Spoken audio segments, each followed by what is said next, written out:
여러분 반갑습니다. 짱박사입니다. 오늘은 마감 시황 방송 전에 좀 무거운 방송을 좀 할까 하고 방송을 켰습니다.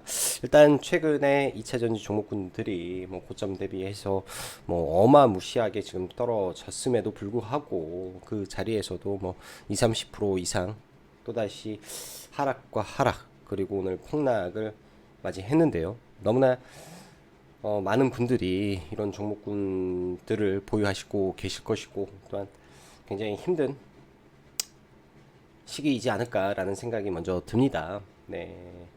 그런데 말이죠. 네. 2차 전지를 보면서 많은 부분을 생각을 해야 되는데 최근에 저도 이제 시장 자체를 보면서 2차 전지에 대해서 굉장히 민감한 부분이라 쉽게 말씀을 드리기가 참 어려웠었는데요.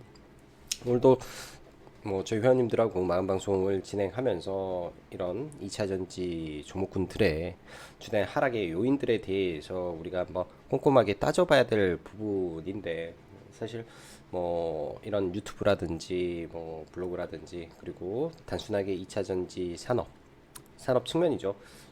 미래 전기차의 확산에 대한 믿음으로 인해서 이제 어느 구간을 따지지 않고 뭐 이 정도면 바닥이다라는 생각으로 시장을 접근하시는 많은 분들이 사실은 이번 하락 구간에서 굉장히 많은 피해를 저는 봤을 거라고 생각을 합니다. 시장에 대한 이해의 측면에서 사실 주식 시장 또 시장이지만은 이 산업 섹터를 분석할 때는 그 산업을 움직이는 주된 요인들이 분명히 존재하고 있는데요. 그러한 요인들이 많이 흔들려 버렸다 보니까 지금 2차 전지들이 아주 큰 폭의 하락을 보였는데 그런 부분들 하나하나 따져보면서 종목군들을 한번 보겠습니다. 저는 사실 이러한 종목군들을 보유하고 있지 않은 상태에서 사실 굉장히 많이 기다려 왔던 사람 중에 한 명입니다. 포스코 홀딩스라든지 뭐 몇몇 종목군들은 참 사고 싶어하고 좋게 바라봤던 종목군들이기 때문에 많이 내려오면 한번 봐봐야지 하면서도 오늘도 손이 나가지 않는 그런 시장이다 보니까 뭐 매수로 대응은 하지는 못하는 입장인데요. 제가 바라보는 관점에 대한 부분을 한번 설명을 드리겠습니다. 일단 우리가 이제 2차 전지라고 하면은 2차 전지라고 하면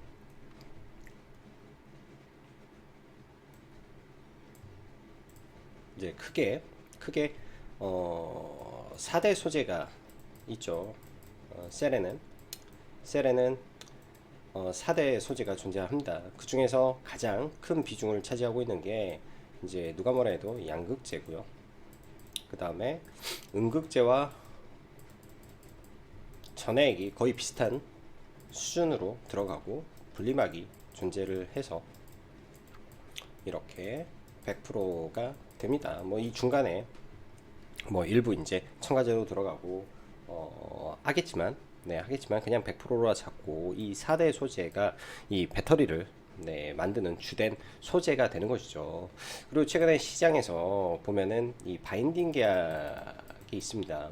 바인딩 계약으로 어, 셀 기업도 자동차 회사와 장기 공급 계약을 하죠. 왜? 증설을 해야 되고 그러한 물량 계약을 하지 않으면 확신에 의해서 배팅할 수 없기 때문에 장기 공급 계약을 바탕으로 셀 기업들도 증설을 하게 되고 이러한 셀 기업들의 이 발주에 의해서 가장 큰 양극재 기업들도 증설을 합니다. 음극재도 마찬가지죠. 이러한 부분이 올해 우리나라 2차 전지 종목군들을 대폭등으로 만든 주된 요인이 됐고요. 이러한 과정 속에서 이 주가를 끌어올린 요인은 누가 뭐래도 리튬입니다. 리튬 가격. 누가 뭐래도 이 리튬 가격이 이러한 주가의 영업이익하고 그 다음에 매출을 끌어올린 주된 요인인데 이 리튬이라는 게 6만 불을 가던 게 2만 불을 깨고요. 1만 5천 불 정도에서 움직임을 갖죠. 그러면은 적어도 이 리튬에 의해서 급등을 했다라고 하면은 리튬이 천정부지로 떨어졌을 때 당연히 이러한 소재를 바탕으로 바인딩 계약이 되어 있다. 광물 연동 가격제에 묶여 있다라고 하면은 어쩔 수 없이 이 떨어지게 되면 급격하게 올라왔던 매출과 영업이익이 급격하게 떨어져 버리는 산업으로 바뀌어 버린다라는 게 우리가 이제 뒤늦게 확인을 하고 시장에서 증명이 돼 버리는 순간부터 주가는 엄청나게 떨어졌습니다. 오늘부로 저는 2차 전지에 이런 생각을 하게 되었습니다. 2차 전지 산업은 시크니컬 산업화가 돼버렸구나. 산업화가 되었구나. 자, 다른 말로 해서 철강 산업과 2차 전지 산업 성장성, 당연히 성장성은 남아 있습니다. 어마무시한 시장도 있고요. 성장성은 있는데 이게 성장성을 일단은 제외하고 본다면은 2차 전지와 철강하고 지금 뭐 다를 게 뭘까? 다를 것이 뭐가 있을까? 라는 생각이 듭니다. 규모의 경제로 들어가야 되는 거 똑같고, 그 다음에 광물 가격의 상승과 하락에 따라서 기업의 실적이 연동이 돼버리는 흐름이면 광물과 이러한 가격의 변화에 집중한 이후에 투자를 결정하는 것이 맞는 일이 돼버린 구간이 확인되지 않았나 라는 생각이 오늘 조심스럽게 좀 듭니다. 오늘 아침에 이제 뭐 장전 브리핑을 하면서도 이 포스코 그룹주에 대한 부분을 한 번 더 생각을 했었는데요. 저도 이거를 회원님한테 브리핑 하면서 또 지난번에 유튜브 방송에서도 그런 말씀 드렸죠. 포스코 그룹의 24일 실적 발표 이후 이 컨콜이 매우 중요하다. 컨콜이. 근데 첫 번째로 포스코 그룹주에서 퓨처엠의 컨콜은 뭐였습니까? 4분기 판가가 12% 하락할 것이다. 그 다음에 포스코 홀딩스 부분에서 리튬 가격을 3만 불로 계획을 하고 봤는데 지금 적정 가격을 찾아가는 구간이지 않을까 라고 생각을 한다 라고. 그래서 사업에 대한 부분을 3만 달러로 사업을 짰는데 지금 2만 달러라 적정 가격을 찾아가는 구간이다. 부정적인 내용입니다. 네, 이런 내용들이 시장에 굉장히 좀 부정적으로 작용을 하는 거죠. 뭐 기사를 읽어보면 포스코 홀딩스의 리튬 사업에 대해서도 최근 리튬 가격이 2만 달러 초반대까지 급락해 포스코 홀딩스의 중장기 사업 기준에 3만 달러를 하회하고 있어 2020 소재 사업은 좀 더 긴 호흡에서 접근이 필요하다라고 당부했다. 포스코 홀딩스에서 이런 내용이 나왔습니다. 자, 그러면 우리가 이러한 부분에서 지금 시장이 영향을 받고 있는데요. 또한 오늘 LG에너지 솔루션의 컨콜이 어떻게 보면 더 큰 영향을 줬다라고 보여집니다. LG에너지 솔루션에서 이제 기사를 함께 보면 일단 뭐 영업이익들 뭐 이렇게 나왔었는데 4분기 부진할 것이다 라는 내용이 나와버린 거죠. 올해만큼 크지 않을 것이다. LG에너지 솔루션 내년도 매출 성장률에 관해 올해만큼 크지 않을 것이다 라고 전망했다. 이 부분이 이제 LG에너지 솔루션 최고 재무 책임 부사장에게서 나온 내용이기 때문에 내년도 전기 자동차 배터리 수요는 줄어들 가능성이 있다. 전 세계적인 경제 성장 둔화와 고금리 기조로 인한 구매력 위축, 유럽 성장 둔화, 중국 침투율 상승에 따른 영향으로 내년 매출 성장은 올해만큼 크지 않을 것으로 보고 있다. 일희일비하지 않고 회사가 잘하는 분야에 집중할 것이다 라는 말이 나왔습니다. 최근에 참 가슴이 좀 아픈 게, 가슴이 아프다라는 게 이제 거인의 어깨 타락. LG에너지 솔루션이 신고가를 치고 갈 때는 2차전지 종목군들도 함께 올라갑니다. SK하이닉스, 삼성전자가 신고가를 치고 갈 때는 소부장이 올라가죠. 이러한 가운데 이제 하락 추세에서 이러한 기사들이 나오게 되면 바닥권에 권에서 굉장히 고통스러운 구간이 되지 않을까라고 생각을 합니다.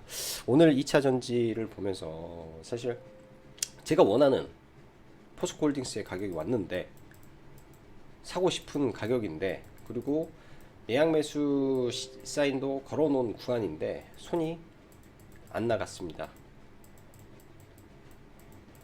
안 나갔습니다. 일단은 뭐 저는 이제 팩트 기반에서 종목군들을 보고 산업 기반에서 종목을 보기 때문에 2차 전지 양극재에 뭐가 들어가나요? 니켈. 왜? 하이니켈 종목이죠. 니켈이 많이 들어가니까 니켈의 가격 이거는 월봉입니다. 2022년도 실적 잘 나올 때, 그 다음에 2023년도 1월 최고점을 찍고 지금까지 올라가지를 않고 있어요. 리튬이 최고점을 찍고 이러한 구간에서 올라가지를 않고 있기 때문에 당연히 광물 연동 가격인데 계속 떨어지고 있다라는 거 이거 하나만으로도 굉장히 고통스러운 부분입니다. 이 뭐야 이런 게 가격이 올라가야 판가가 올라가게 되는 거죠. 이거는 합리적인 부분이잖아요. 맞는 거고. 그 다음에 다시 리튬으로 가서 포스코홀딩스는 리튬 가격을 3만 달러로 적정 가격이라고 생각을 하고 사업을 했는데 올해 보면은 이제 작년에 이렇게 올랐다가 올해 1월 달에 다시 소폭 반등해서 3만 달러 급락을 했죠. 급락. 그리고 에코프로 BM하고 뭐 에코프로의 최대 실적 구간이 바로 이 구간이었습니다. 이 구간의 최대 실적 구간이었고 그 이후부터 실적이 계속 빠지더니 지금 더 빠졌는데요. 리튬 가격이 계속 떨어집니다. 그 이후에도 리튬 가격이 계속 떨어지기 때문에 우리가 앞으로 이제 2차 전지를 본다라고 했을 때요. 맹목적으로 지금이 이제 많이 떨어져서 바닥이어서 이렇게 한 방에 다 사놓고 3년 뒤에 잘 될 거야, 5년 뒤에 잘 될 거야가 아니라 이 종목들의 핵심적인 요인이 뭔지 데이터베이스로 종목을 봐야 된다라고 생각을 합니다. 이거는 중국의 탄산 리튬 가격입니다. 월봉으로 좀 보면 좀 그래서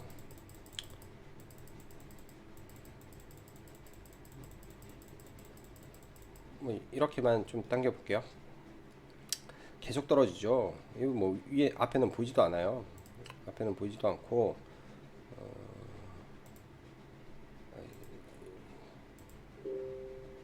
앞에는 보이지도 않아서 뭐 이 정도만 당겨가지고